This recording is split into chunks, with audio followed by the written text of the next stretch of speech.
नमस्कार दोस्तों, स्वागत है आपका YouTube चैनल कंपटीशन बॉस पर। मैं हूं नितेश। दोस्तों ये वीडियो रीट के बारे में है क्योंकि 25 अप्रैल को एग्जाम है और इसका टोटल सिनेरियो चेंज कर दिया, यानी कि सब कुछ बदल डाला है। इसमें एग्जाम पैटर्न से लेकर के सिलेक्शन प्रोसेस तक आपको सब कुछ डिफर मिलेगा, चेंज मिलेगा। दूसरी बात आ रही थी राजस्थान वाला जो पार्ट है जीके का, यानी कि सामान्य ज्ञान का, वो कितना अफेक्ट करेगा, उसको लेकर के काफी सारे मेरे भाई बहन डरे हुए हैं और टाइम उनके पास काफी कम है। तो ऐसे में स्ट्रेटेजी क्या रखें, उस हिसाब से हमें देखना होगा, क्योंकि राजस्थान वाला पार्ट आपको परेशान कर सकता है, लेकिन कितना कर सकता है, साइंस वालों को कितना परेशान करेगा और लेवल फर्स्ट में कितना इफेक्टिव होगा, और अगर ज्यादा इफेक्टिव होगा तो उस लेवल सेकंड में किस स्तर पर होगा, ये सारी चीजें इस वीडियो में डिस्कस करेंगे।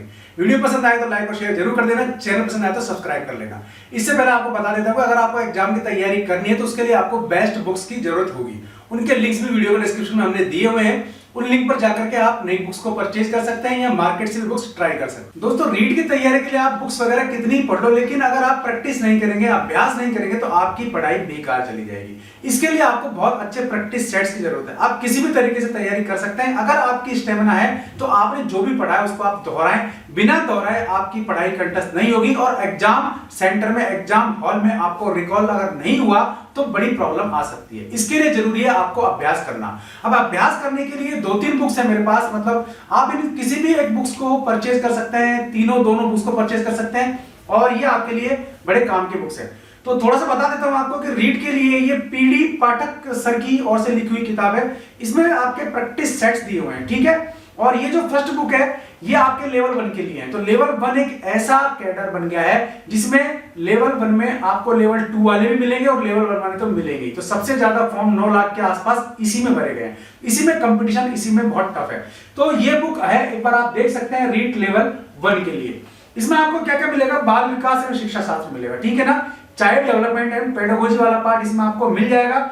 हिंदी लैंग्वेज 1 और 2 दोनों के लेवल पर इसमें मिलेगी आपको। इंग्लिश लेवल 1 और 2 दोनों के लेवल पर आपको मिलेगी। मैथमेटिक्स मिलेगा, पर्यावरण अध्ययन मिलेगा। यानी कि अगर आप तैयारी कर चुके हैं पूरी तरह पर, इस प्रैक्टिस सेट में जितने सॉल्यूशन आप कर सके ना, वो आपके लिए बेटर है। काफी अच्छी बुक है, तो आप इसको एक बार देख सकते हैं। दूसरी बात करें तो ये लेवल 2 के लिए बुक है। इसका लेवल इस तरीके का है, कुछ लिंक मैंने दिए हैं वीडियो डिस्क्रिप्शन में, इन बुक्स को आप ले सकते हैं। आप चाहे राजस्थान से हो चाहे किसी भी स्टेट से हो, ये बुक्स आपके लिए काफी काम की हो सकती है। तो इसमें भी आपको बाल विकास एवं शिक्षा शास्त्र यानी कि चाइल्ड डेवलपमेंट एंड पेडागोजी, इसके अलावा हिंदी 1 और 2, इंग्लिश 1 और 2 दोनों लेवल के लिए है, और सामाजिक अध्ययन यानी कि एसएस के लिए ये बुक अच्छी है। एसएस एक ऐसा सब्जेक्ट है जिसमें मैक्सिमम अप्लाइड स्टूडेंट्स आपको मिलेंगे। तो ये बुक्स में से अगर आप मान लीजिए, इसमें कुल 15 प्रैक्टिस सेट दिए हुए हैं और 2 शॉर्ट पेपर दिए हैं। तो 15 प्रैक्टिस सेट में से अगर आप 10-12 भी कर दे तो मैं मानता हूं कि आपने जो पढ़ा है अच्छा खासा रिकॉल होगा और आपको काफी यूजफुल होगा।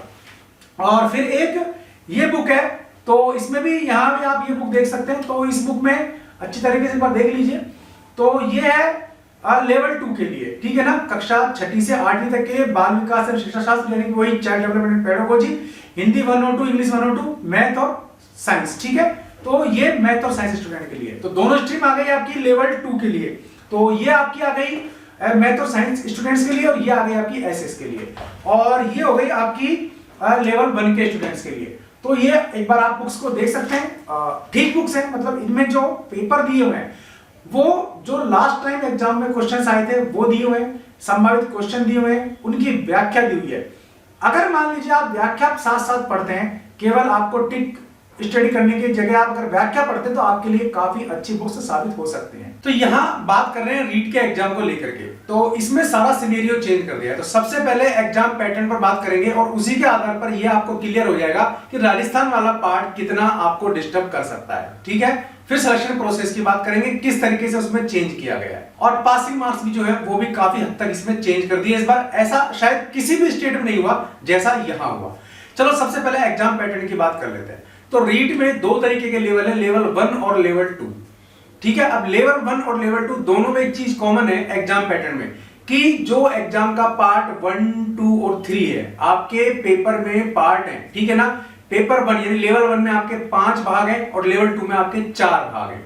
तो लेकिन दोनों ही भागों में जो 1, 2 और 3 पार्ट है वो इक्वल है, सेम है दोनों में। इनकी क्वेश्चन फ्रेमिंग भी सेम है और इनकी मार्किंग भी सेम है। अगर अंतर है तो केवल बस स्टेटस का, ठीक है। क्योंकि लेवल 1 में आपके 10th लेवल तक का स्टेटस आता है और लेवल 2 में आपके 12th लेवल तक का स्टेटस आएगा, यानी कि वहां 11 साल तक के बच्चों का और वहां 11 से 14 साल तक के बच्चों का। तो ये थोड़ा ध्यान रखना पड़ेगा, सबसे पहला चेंज तो आपको यही देखना पड़ेगा। दूसरी बात, लेवल 1 और लेवल 2 में देखिए कि नंबर 1 पर होता है आपके चाइल्ड डेवलपमेंट एंड पेडागोजी, तो इस पार्ट में दोनों में ही 30-30 क्वेश्चन आएंगे, 30-30 नंबर के आएंगे। लेवल 2 और लेवल 1 दोनों में ही जो भाग 2 और 3 है इनमें भाषा है, ये भी दोनों 30-30 नंबर के हैं आपके, ठीक है। तो 90 नंबर आपके ये हो गए, तीनों के तीनों जो पार्ट हैं दोनों लेवलों में सेम है। तो यहां आपका राजस्थान दोनों ही पार्ट में कहीं भी डिस्टर्ब नहीं कर रहा, ठीक है ना भाई। ना ही तो आपके चाइल्ड डेवलपमेंट और पेडागोजी वाला पार्ट है, उसमें आपका राजस्थान का कोई सवाल आने वाला, दूसरी बात ना आपके लैंग्वेज में कोई सवाल आने वाले, तो ये तीनों पार्ट आपके इक्वल हैं। अब लेवल 1 पे एक बार चलते हैं। लेवल 1 में जो बाकी चौथा और पांचवा भाग है वो आपके मैथ और पर्यावरण का है। तो मैथ वाले में भी आपके राजस्थान से कोई लेना देना नहीं है, तो यहां भी अफेक्ट नहीं कर रहा, वो 30 नंबर यहां लेवल 1 में वो जोड़ दें। तो लेवल 1 में 120 नंबर तक तो आपको राजस्थान से परेशान होने की जरूरत ही नहीं है। अब बाकी बच्चे 30 नंबर और, क्योंकि 150 नंबर का टोटल पेपर होता है दोनों ही भागों में, 150 टोटली क्वेश्चन आते हैं दोनों भागों में, ठीक है। अब यहां लेवल 1 में बच्चा पर्यावरण, तो पर्यावरण में आपके 30 क्वेश्चन आने हैं, एनवायरनमेंट में आपके 30 क्वेश्चन आने हैं, एनवायरनमेंट में भी। तो 30 में से मैक्सिमम हद मार के लेवल 1 में आपको 8 से 10 क्वेश्चन राजस्थान के मिल सकते हैं। और चूंकि लेवल 1 का मामला है तो यहां ज्यादा डीपली आपको जानने की जरूरत नहीं होनी चाहिए जहां तक रीड का सवाल है। रीजन आपको बता देता हूं, क्योंकि इसका एग्जाम का स्टेटस 10th क्लास का जो स्टेटस होता है उस स्टेटस पे यहां सवाल आपको मिलेंगे।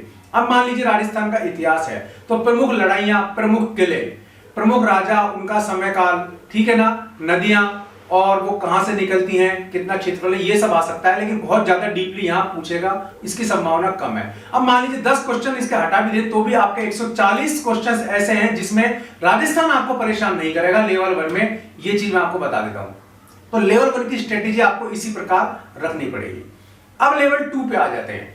लेवल 2 में 90 नंबर मैंने आपको बता ही दिए थे। पार्ट 1 में आपके चाइल्ड डेवलपमेंट पेडागोजी वाला पार्ट है, वहां राजस्थान आपको डिस्टर्ब नहीं करेगा।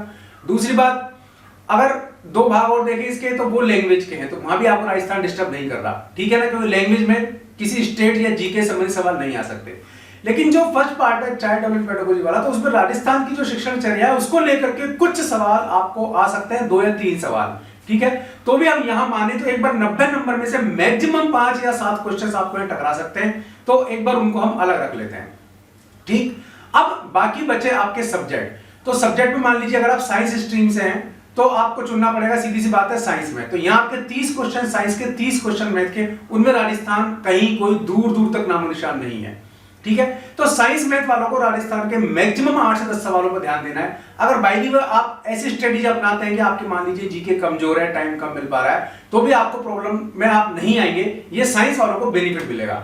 अब बात है कॉमर्स और आर्ट्स फैकल्टी, इन दोनों की स्थिति है कि इनको एसएस लेना पड़ेगा। तो यहां 60 नंबर का आपके सब्जेक्ट है एसएस। अब एसएस में आपके इंडियन जीके भी है, यानी कि इंडियन हिस्ट्री, इंडियन पॉलिटिक्स, ये सब भी हैं आपके, और इधर राजस्थान वाला पार्ट भी आपके, भौगोलिक, उच्चावच, संस्कृति वगैरह सब। तो यहां राजस्थान वालों को, एसएस वालों को ज्यादा से ज्यादा मेहनत करनी पड़ेगी, क्योंकि मैक्सिमम फॉर्म भी इसी में भरे जाते हैं, ठीक है। तो राजस्थान की स्ट्रेटेजी आपको क्या अपनानी है, खास करके जो आर्ट्स फैकल्टी वाले हैं उनको बहुत ज्यादा फोकस करना पड़ेगा राजस्थान पे। तो ये इसका हुआ एग्जाम पैटर्न, जिसमें आपको राजस्थान कहां डिस्टर्ब कर रहा है। अब अगर मैं गलत हूं तो ये जो कमेंट बॉक्स है, ये जो चैनल है, ये आप ही का है, आप इसमें मेरी गलती को दुरुस्त करें, उसमें बताएं कि हाँ यहां ये चीज सही है या ये चीज फायदा मिल सकता है। इससे औरों को भी पता लगेगा और भी जो भाई बहन है उनको बेनिफिट मिलेगा। अब इसमें सिलेक्शन प्रोसेस जो पहले था वो क्या था कि आपका रीड का आता था 70%, यानी कि जो आपने रीड में मार्क लिए हैं उसका 70% जुड़ता, प्लस आपका 30% एकेडमिक जुड़ता था। लेकिन अब यहाँ एकेडमिक का केवल 10% रह गया है, और रीड में जो नंबर आप लाएंगे उसका 90% यहाँ जुड़ेगा। तो 90 + 10 इस प्रकार से आपकी मेरिट बनेगी। और जो रीड के बाद 31,000 टीचर्स की भर्ती आएगी, प्राइमरी टीचर्स की भर्ती आएगी राजस्थान में, न्यू प्राइमरी टीचर रिक्रूटमेंट 2021 जब आएगी, तब इसमें ये आपकी मेरिट बनेगी। उस हिसाब से आपको फॉर्म भरना पड़ेगा, उसमें आपको रीड की मार्कशीट लगानी पड़ेगी, ठीक है। उसमें आपको एकेडमिक के जो मार्कशीट है वो लगानी पड़ेगी। तो इन दोनों की मार्कशीट में से आपके नंबर लेकर के 10% आपके एकेडमिक के और 90% आपके जो है रीड के, ये लेकर के आपकी मेरिट बनेगी। उस हिसाब से मेरिट वाइज आपका सिलेक्शन होगा। तो ये इसका एग्जाम पैटर्न था, ये इसका सिलेक्शन प्रोसेस था। अब बात कर लेते हैं इसमें वो जो पासिंग मार्क्स हैं उसकी छूट को लेकर के। तो ये टेबल आप देखिए, रीट 2021 के लिए न्यूनतम उत्तीर्णांक, ठीक है ना, न्यूनतम पासिंग मार्क। सामान्य और आरक्षित को तो 60% ही लाने पड़ेंगे, चाहे वो टीएसपी एरिया का हो चाहे वो नॉन टीएसपी एरिया का हो। अब एसटी की बात करें, अनुसूचित जाति की, तो जो टीएसपी में उसको 55% लाने हैं, जो नॉन टीएसपी में उसको 55% और जो टीएसपी में उसको 36% लाने हैं। एससी, ओबीसी, एमबीसी और ईडब्ल्यूएस इनको भी 55% ही लाने पड़ेंगे। समस्त श्रेणी की विडो और डाइवोर्सी जो लेडीज हैं और भूतपूर्व सैनिक हैं उनको 50% लाने हैं। दिव्यांग हैं चाहे किसी भी श्रेणी के हों, ठीक है ना, नियम अनुसार उन सभी को 40% लाने हैं। और शहरिया जनजाति को केवल 36% ही लाने पड़ेंगे पासिंग मार्क्स, ठीक है ना। ये न्यूनतम उत्तीर्णांक है। तो न्यूनतम उत्तीर्णांक का खेल समझ लीजिए, ये आपके पासिंग मार्क्स यानी कि ये वो बॉर्डर लाइन है, अगर इससे आप नीचे रहे तो आप किक आउट हो और इससे ऊपर रहे तो आपका सिलेक्शन हो, ये पक्का नहीं है, ये चीज बता देता हूं। क्योंकि मेरिट बनेगी, अगर मान लीजिए आप केवल इस पासिंग मार्क के बॉर्डर पर हैं तो संभावना सिलेक्शन की कम रहती है, जितने ज्यादा मार्क्स लाएंगे उतना ही आपके लिए बेटर है। तो ये इस बार सभी का सभी चेंज आपको देखने को मिलेगा रीट में 2021 में। अब टाइम आपके पास कम है तो जितनी तैयारी हुई है उतनी बेटर है, क्योंकि सिलेबस बहुत बड़ा है एसएस वालों के लिए, लेकिन ये पोजीशन सभी के लिए है। इस हिसाब से अब आपको स्ट्रेटेजी बनानी पड़ेगी, उसी हिसाब से आपको तैयारी भी करनी पड़ेगी। उम्मीद है आपको समझ में आ गया होगा डिटेल कि किस तरीके से क्या करना है। वीडियो अगर पसंद आए तो लाइक और शेयर जरूर कर दें, चैनल पसंद आए तो सब्सक्राइब कर लें, बेल आइकन दबा देंगे आप तो वीडियोस के नोटिफिकेशन आपको मिलते रहेंगे। आज के लिए इस वीडियो में इतना ही, ऐसे किसी यूजफुल वीडियो में फिर मिलूंगा, तब तक के लिए नमस्कार।